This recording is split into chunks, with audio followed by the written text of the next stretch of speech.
Hello everyone, welcome back to my channel. Today we are moving next page of chapter number 2, arithmetic expression, Ganit Prakash, class 7th. So let's move. Next topic is terms in expression. जो expression होते हैं उनमें terms कौन कौन सी होती हैं और किनको terms बोला जाता है, ठीक है? Suppose we have the expression 30 plus 5 into 4 without any bracket. Does it have no meaning? क्या इसका कोई मतलब नहीं है? When there are expressions having multiple operation and order of operation is not specified by the brackets, we use the notion of terms to determine the order. मतलब क्या है, जब हमारे पास ब्रैकेट नहीं लगी होती तो हम कोई भी, जैसे कोई बच्चा है, एक इस एक्सप्रेशन को इस तरह सॉल्व कर रहा है 30 प्लस 5 इंटू 4, तो वो क्या करता है 30 को 5 से प्लस कर देता है 35 इंटू 4, तो इसकी मल्टीप्लाई कर देता है। और दूसरा जो करेक्ट वे है that is 5 into 4 according to BODMAS. First we have to multiply 5 4 जा 20 and the answer will be 50। So this is the correct way. तो अगर ब्रैकेट ना लगी हो तो बच्चा क्या है, अकॉर्डिंग टू कोई भी उसमें गलती कर सकता है नोशन। क्योंकि वहां पे उसको ऑर्डर नहीं पता क्या करना है, मल्टीप्लाई पहले करना है या प्लस पहले करना है। Terms are the part of an expression separated by the plus sign. जो टर्म्स होती हैं वो आपकी एक प्लस साइन से सेपरेट की जाती हैं। फॉर एग्जाम्पल 12 प्लस 7, यहाँ पे टर्म कौन कौन सी है, 12 और 7। 12 प्लस 7 में एक टर्म 12 है और दूसरी टर्म 7 है और बीच में क्या है, एडिशन का साइन है, ठीक है।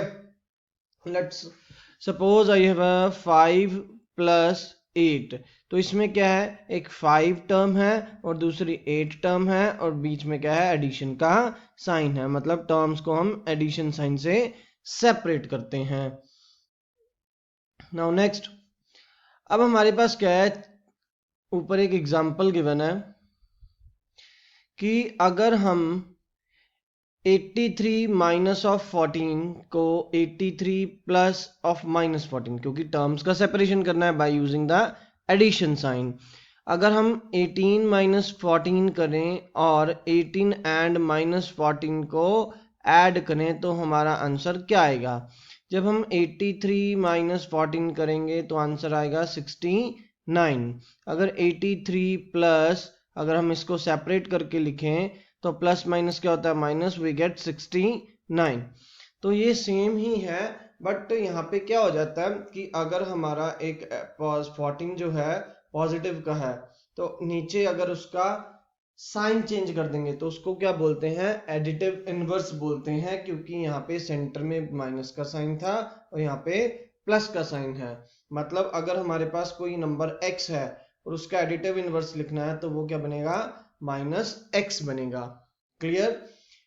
तो फर्स्ट जो आपके पास क्वेश्चन है that is check if replacing subtraction by addition in this way. इसी तरह मतलब क्या करना है, माइनस हटा के उस टर्म को सेपरेट कर देना है by addition sign.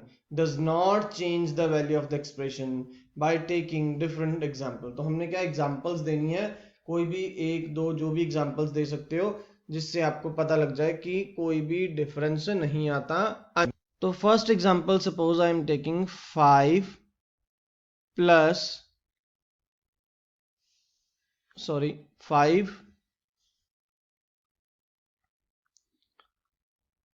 Minus 1 equal to 4, ठीक है। तो अब क्या करना है, बीच में एडिशन का साइन आना चाहिए, एडिशन का साइन, और इसका क्या कर दो, एडिटिव इनवर्स कर दो। यहाँ पे क्या आएगा, -1। तो इसका आंसर भी क्या आएगा, क्या आएगा, 4 आएगा। क्यों, क्योंकि हमारे पास एक मेथड होता है token method. Let is suppose here is 5, that means 5 positive sign, ठीक है। तो हमारे पास क्या है, 5 पॉजिटिव साइन है। तो 1 is negative sign, 1 is negative sign, ठीक है। तो ये प्लस और माइनस कैंसिल हो गया और हमारे पास क्या बच गया, प्लस के 4 बच गए। यहाँ +4 लिख लो या सिंपल 4 लिख लो, ठीक है। नेक्स्ट हमारे पास let's suppose 7 minus 4 equal to 3। तो 7 plus minus 4, it gives also 3. So these are the two examples that give that answer or value not changed if subtraction is replaced by addition. देखो subtraction change हो गया addition में, ठीक है. Now the next is, can you explain why subtracting a number is same as adding its inverse using the token model of integer that we saw in class 8 textbook of mathematics. तो ये देखो जो अभी हमने किया कि additive inverse, तो additive inverse क्या होता है, लेट्स सपोज हमारे पास क्या है, अगर 5 है तो इसका एडिटिव इनवर्स क्या होता है, -5. तो वो सेम चीज है. क्या बोलते हैं, अगर सब्ट्रैक्शन करें किसी नंबर को, चलो हम सब्ट्रैक्ट करते हैं, लेट्स सपोज 18 - 5, तो इसका आंसर क्या आएगा, 13 आएगा, ठीक है. तो अगर same as adding its inverse, तो इनवर्स मीन्स 18 में क्या ऐड करना है, 5 का इनवर्स मीन्स -5, तो इट इज ऑल्सो गिव 13, ठीक है. और यहाँ पे क्या लिखा है, टोकन मेथड, वो तो हमने पहले ही यूज किया. देखो तो 18 में क्या करेंगे, 18 हम क्या लिखेंगे, 18 बार प्लस का साइन लिखेंगे. तो यहाँ पे हमने 18 बार पॉजिटिव का साइन लिखा और 5 क्या है, नेगेटिव है. एक पॉजिटिव से एक नेगेटिव कैंसिल होता है, एक पॉजिटिव से नेगेटिव, एक पॉजिटिव से एक नेगेटिव, एक पॉजिटिव से एक नेगेटिव, एक पॉजिटिव से एक नेगेटिव से. तो यहाँ पे हमारे पास कितने बच गए, 1 2 3 4 5 6 7 8 9 10 11 12 13. So that will be the answer. So ये हमारा क्या है, टोकन मेथड है. Clear. Now move to the next. अब हमें यहाँ पे क्या है, कुछ एग्जांपल्स गिवन है जहाँ पे क्या है, टर्म्स को सेपरेट किया गया है बाय एडिशन साइन.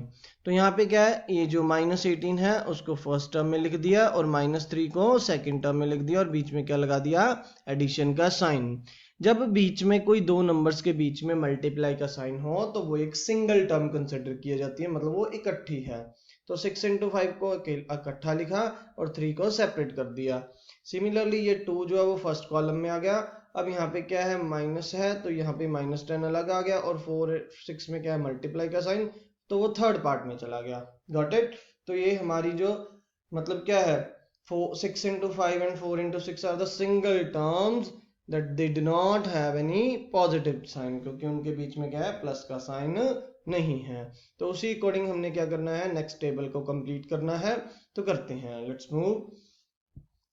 तो फर्स्ट एग्जांपल हमें करके बताया गया है 13 - 2 + 6. 13 जो है वो फर्स्ट टर्म में आ गया, जो -2 है वो सेकंड टर्म में आ गया और थर्ड टर्म में क्या आ गया, 6 आ गया और बीच में क्या है, एडिशन के साइन लगे हुए हैं. और जो टर्म कौन कौन सी, मतलब जो सर्कल्स में नंबर आए वो यहाँ पे हमने लिख दिए. सेकंड क्या है, यहाँ पे 5 जो है वो फर्स्ट टर्म है, 6 और 3 में क्या मल्टीप्लाई का साइन है, दैट मीन्स वो सिंगल टर्म है. तो यहाँ पे क्या आएगा, first term is 5 and second term is 6 × 3. Now the third part is 4 + 15 - 9. तो first term is 4, second term is 15 and third term is -9 और बीच में क्या है, एडिशन के साइन. तो 4 15 and -9. Now the fourth one is 23. Next इन दोनों में बीच में क्या, मल्टीप्लाई का sign, that means -2 × 4 and third is 16. तो यहाँ पे टर्म्स कौन कौन सी आ गई, 23 -2 × 4 and third is 16. Now last is 28, next 19 and here is -8. So the terms are 28, 19 and -8. You have to take the negative sign in the term vector. Now next is, does changing the order in which the terms are added give different values? क्या अगर हम addition का order change कर दें तो उसका answer different आएगा? तो यहाँ पे सीधी सी बात है, नहीं आएगा. तो यहाँ पे लिखेंगे नो. और इस प्रॉपर्टी, और ये प्रॉपर्टी का नाम होता है कॉम्यूटेटिव प्रॉपर्टी. तो ये प्रॉपर्टी को बोलते हैं कॉम्यूटेटिव प्रॉपर्टी, ठीक है. अगर यहाँ पे दो नंबर हैं, let's suppose I am taking an example 1 + 2 + 5 और दूसरा हम ले लेते हैं 5 + 1 + 2. देखो दोनों में क्या है, नंबर क्या है, सेम है. और एडिशन करते हैं, 1 + 2 3, 3 + 5 8, 5 + 1 6, 6 + 2 8. तो यहाँ पे क्या है, आंसर क्या है, result will be same. Result always same in either you change the order, either you change the order of numbers। तो मतलब क्या है, अगर आप एडिशन में ऑर्डर चेंज कर दोगे तो फिर भी आंसर क्या आएगा, सेम ही आएगा। नेक्स्ट क्या है हमारे पास क्वेश्चन है, will this also hold when we terms. अच्छा, तो यहाँ पे देखो क्या हो रहा है, ऊपर पहले समझते हैं कि अगर हमारे पास कोई दो नंबर हैं 6 और -4 और उनका एडिशन करते हैं तो हमारे पास आंसर क्या आया, यहाँ पे 2 आया, ठीक है। और अगर स्वैप कर दिया टर्म्स को, मतलब पीछे वाली टर्म को आगे लिख दिया और आगे वाली टर्म को पीछे लिख दिया, तो आंसर क्या रहेगा, सेम ही आया, ठीक है। तो ये तो पॉजिटिव नंबर के लिए हो गया। तो अगर यहाँ पे उन्होंने बोला कि नेगेटिव नंबर्स हों तो आंसर में कोई चेंज आएगा या नहीं आएगा। तो यहाँ पे पहले लिखेंगे will this hold when there are no negative number also, यहाँ पे लिखेंगे नो। तो यहाँ पे लिखेंगे there will no change in the sum of negative numbers. तो यहाँ पे कोई भी चेंज नहीं आएगा। Let's take an example, let's I am taking -1 plus -7, ठीक है। तो -1 और -7 कितना होता है, -8 होता है। अगर -7 प्लस -1 कर दें तो अगर उनका रिजल्ट फिर भी क्या आएगा, सेम आएगा। तो that means it also hold for negative numbers. Clear, मतलब अगर हम नेगेटिव नंबर को एक्सचेंज कर दें, उनकी प्लेस को एक्सचेंज कर दें, मतलब फर्स्ट वाले को सेकंड टर्म कर दें, टर्म सेकंड को फर्स्ट कर दें, तो उसका आंसर में कोई चेंज नहीं आएगा। Got it. Now move to the next. Next क्या है, अगर एक्सप्रेशन में दो टर्म्स नहीं है, दो से ज्यादा टर्म, दो टर्म्स भी हो सकते हैं, दो से ज्यादा भी हो सकती हैं, ठीक है। तो अगर हमारी टर्म 1 और टर्म 2 है, अगर इक्वल होगी टर्म 2 प्लस टर्म 1, ये तो हमने चेंज ऊपर अभी किया कि चेंज नहीं होगा आंसर, ठीक है। तो अगर हमारे पास नेक्स्ट क्या है, अगर दो टर्म से ज्यादा 3 टर्म्स हो जाती हैं तो फिर क्या होगा। So they are taking -7 plus 10 and -11। तो उन्होंने पहले क्या किया, adding first 2 terms and then adding the third term. मतलब ये जो रेड सर्कल है इसका मतलब पहले दो टर्म्स को ऐड करेंगे, term 1 plus term 2, this is term 3। तो पहले इन सबको सॉल्व करते हैं। -7 प्लस 10 कितना होता है, 3, और 3 प्लस -11 कितना होता है, -8। तो यहाँ पे आंसर क्या है, पहले इसका आंसर आया, फिर उसमें क्या कर दिया, थर्ड टर्म ऐड कर दिया। अब क्या किया, अब फर्स्ट टर्म को एज इट इज रख लिया और लास्ट वाली 2 टर्म्स को सॉल्व करते हैं। तो फर्स्ट टर्म को एज इट इज रख लिया, सेकंड टर्म को सॉल्व करके 10 -11 कितना होता है, -1। तो -7 प्लस -1 कितना होता है, -8। तो देखो दोनों बार आंसर क्या आया, सेम आया। तो मतलब क्या है, what do you see, the sums are the same in both cases. Yes, तो हमें क्या मिलता है, दोनों केसेस में जो प्लस है वो सेम मिलता है। Again we know that while adding positive numbers, grouping them in any of the above two ways given the same sum। मतलब क्या है, अगर हम टर्म 1 प्लस टर्म 2 को पहले ऐड करें और टर्म 3 को बाद में ऐड करें, वो किसके इक्वल है, first plus second plus third. तो मतलब इनके एडिशन में कोई भी इफेक्ट नहीं होता। और इस प्रॉपर्टी का नाम होता है एसोसिएटिव प्रॉपर्टी। एसोसिएटिव प्रॉपर्टी, जब हमारी 3 नंबर्स होते हैं तो एसोसिएटिव प्रॉपर्टी होती है, अगर हमारे 2 नंबर्स का स्वैपिंग है तो कम्यूटेटिव प्रॉपर्टी होती है। क्लियर। तो next to try these out that we will discuss in the next video. Thank you for watching this video. Like, share and subscribe. Don't forget, if you have any doubt, just put in the comment section.